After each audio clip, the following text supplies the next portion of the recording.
Chapter 25. We heard music before we even got to Gloria Dump's house. We heard it almost a block away. It was guitar playing and singing and clapping. I wonder what's going on, my father said. We walked up Gloria's sidewalk and around back, through her yard and into her kitchen.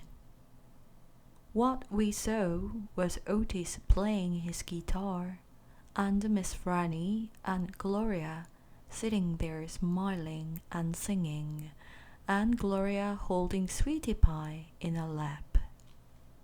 Amanda and Dunlap and Stevie were sitting on the kitchen floor, clapping along and having the best possible time. Even Amanda was smiling. I couldn't believe they were so happy when Winn-Dixie was missing. "We didn't find him," I shouted at them. The music stopped and Gloria Dump looked at me and said, "Child, we know you didn't find him. You didn't find him because he was right here all along." She took her cane and poked at something under her chair. "Come on, out of there," she said. There was a snuffle and a sigh. "He's asleep," she said. "His plum wore out." She poked around with her cane again, and Winn-Dixie stood up from underneath her chair and yawned. "Winn-Dixie," I hollered. "Dog," Gertrude squawked. Winn-Dixie wagged his tail and showed me over his teeth and sneezed. I went pushing past everybody. I dropped to the floor and wrapped my arms around him. "Where have you been?" I asked him. He yawned again. "How did you find him?" I asked. "Now, there is a story," said Miss Franny. "Gloria, why don't you tell it?" "Well," said Gloria Dump, "we was all just sitting around waiting on you two. And after I convinced these Dewberry boys that I ain't no scary witch all full of spells and potions." "She ain't no witch," Stevie said. He shook his bald head. He looked kind of disappointed. "Nah," said Dunlap. "She ain't. If she was, she'd have turned us into toads by now." He grinned. "I could have told you that she wasn't a witch. Witches don't exist," said Amanda. "They are just a myth." "All right now," said Gloria. "What happened was we got through all them witch things, and then Miss Franny said, 'Why don't we have a little music while we wait for you two to get back?' And so Otis played his guitar, and there ain't a song he don't know. And if he don't know it, he can pick it up right quick if you hum it to him. He has a gift." Gloria stopped and smiled over at Otis, and he smiled back. He looked all lit up from the inside.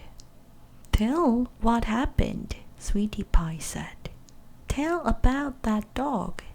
"So," said Gloria, "Franny and me, we started thinking about all these songs we knew from when we were girls. We got Otis to play them and we started singing them, teaching the words to these children. And then somebody sneezed," Sweetie Pie shouted. "That's right," said Gloria.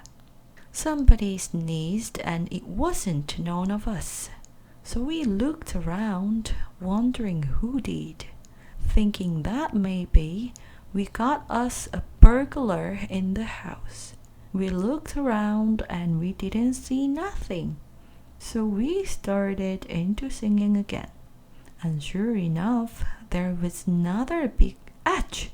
Sounded like it was coming from my bedroom. So I sent Otis in there. I said, "Otis, go on in there and see who's sneezing." So Otis went. And do you know what he found? I shook my head.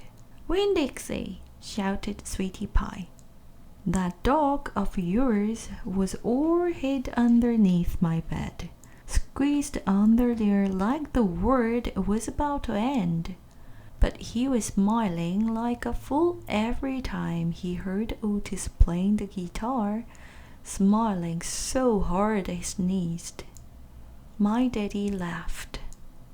"It is true," Miss Franny said. "It's the truth," said Stevie. Dunlap nodded and smiled right at me. "So," Gloria Dump said, "Otis played his guitar right to that dog and a little bit at a time. Winn-Dixie came creeping out from underneath the bed." "He was covered in dust," said Amanda. "He looked like a ghost," said Dunlap. "Yeah," said Sweetie Pie, "just like a ghost." Said Gloria. "Looked just like a ghost anyway. The storm stopped after a while, and your dog settled in under my chair and fell asleep, and that's where he's been ever since, just waiting on you to come back and find him." "Winn-Dixie," I said. I hugged him so tight he wheezed. "We were out there whistling and calling for you, and you were right here all along. Thank you," I said to everybody. "Well," said Gloria Dump, "we didn't do nothing. We just sat here and waited and sang some songs. We all got to be good friends now. The punch ain't nothing but water and egg salad sandwiches got tore up by the rain. You got to eat them with a spoon if you want egg salad. But we got pickles to eat and litmus lozenges, and we still got a party going on." My daddy pulled out a kitchen chair and sat down. "Otis," he said, "do you know any hymns?" "I know some," said Otis. "You hum it," said Miss Franny, nodding her head, "and he can play it." So my daddy started humming something, and Otis started picking it out on his guitar. And Winn-Dixie wagged his tail and lay back down underneath Gloria's chair. I looked around the room at all the different faces, and I felt my heart swell up inside me with a pure happiness. "I'll be back in a minute," I said. But they were all singing now and laughing, and Winn-Dixie was snoring, so no one heard me.